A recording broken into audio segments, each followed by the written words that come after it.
शुरू करने जी अल्लाह ताला दे सोहने नां तो जेड़ा बड़ा ही मेहरबान ते नहायत रहम वाला है। दोस्तों,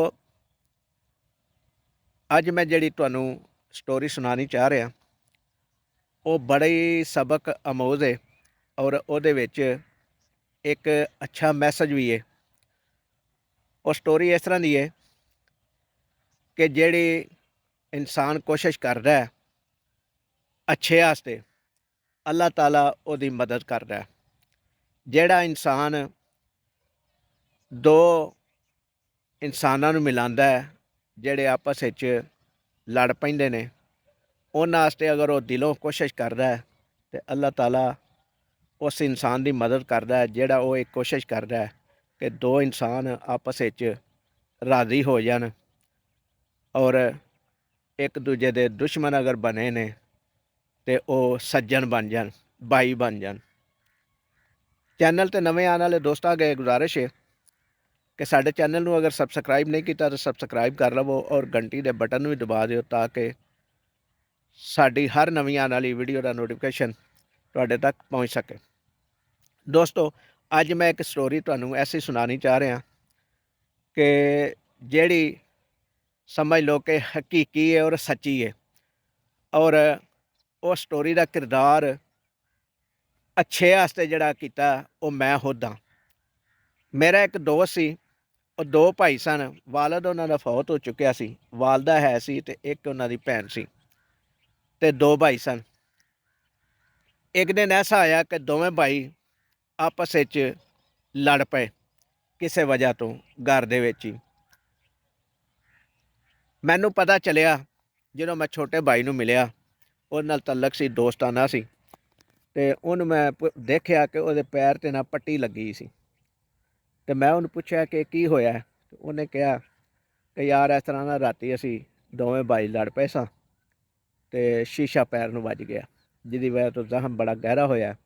और मैं पूछा कोई किहड़ा शीशा सी ते उन्हें कहा कि बोतल टुट गई ते जिहदा शीशा वजया। ते मैं कहा कि तुहाडी आपस विच सुलह नहीं होई। उन्हें कहा जिन्हां सुलह करानी सी ना वो दो पार्टियां बन गए ने, एक मेरे नाल पार्टी लग गई ते एक मेरे भाई नाल। ते असी आपस विच एक घर विच रह के एक दूजे दे जानी दुश्मन बन गए हैं।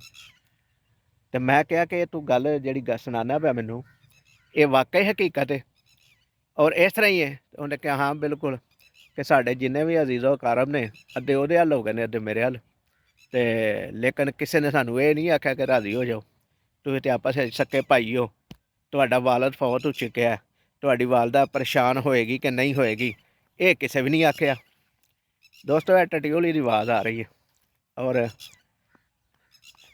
मेरे करीब इसी इतों करीब तो ही उड्डी है। अच्छा, मौजू की तरफ आने हैं।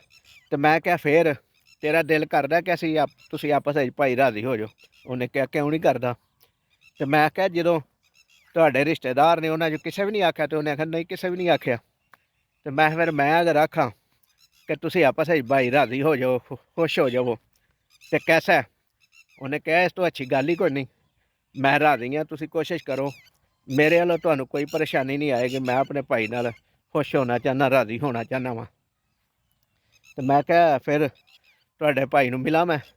उन्हें कहा बेशक मिलो, मेरे वालों तुहानूं ग्रीन सिग्नल है कि तुसीं ये कोशिश करो ताकि असी आपस विच भाई राज़ी हो जाइए ताकि साडी वालदा जिहड़ी हर वक्त परेशान रहिंदी है सानूं देख के एक घर दे विच ही ते ਉਹਦੀ भी परेशानी मुक जाएगी। तो मैं क्या कि तू अगर खुद अपने भाई नूं कवें कि मैनूं माफ़ी दे दिओ जी, मैं तुहाडे तो छोटा वां ते की वो राज़ी नहीं होएगा।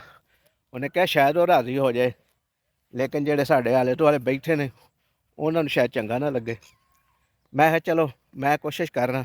मैं उहदे भाई कोल गया ते उहदे भाई ने भी यही लफज बोले कि वो मेरा जिहड़ा भाई है ना उन्हें नहीं राज़ी होना, मैं तो राज़ी होना चाहना।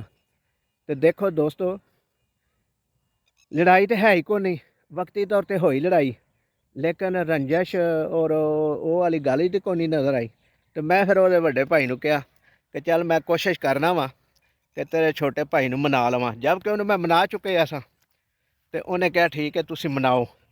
ਉਹਨਾਂ ਨੂੰ ਮੈਂ ਪੁੱਛਿਆ ਕਿੱਥੇ ਮਿਲੇਗਾ, ਉਹਨੇ ਦੱਸਿਆ ਫਲਾਂ ਗਰਾਊਂਡ 'ਚ ਮਿਲੇਗਾ, ਕ੍ਰਿਕਟ ਖੇਡਣ ਗਿਆ ਹੋਣਾ। ਮੈਂ ਕਿਹਾ ਚਲੋ ਠੀਕ ਹੈ। ਗਰਮੀ ਬੜੀ ਸੀ ਉਸ ਦਿਨ, ਜੂਨ ਦਾ ਹੀ ਮਹੀਨਾ ਸੀ ਤਕਰੀਬਨ ਗਾਲਬਨ। ਇਹ ਤਕਰੀਬਨ 4 5 7 ਸਾਲ ਪੁਰਾਣੀ ਗੱਲ ਮੈਂ ਸੁਣਾ ਰਿਹਾ। ਤੇ ਮੈਂ ਫਿਰ ਦੋਵਾਂ ਦੀ ਸ਼ਾਮ ਤੱਕ ਜਿਹੜਾ ਨਾ ਸੁਲ੍ਹਾ ਕਰਾ ਦਿੱਤੀ।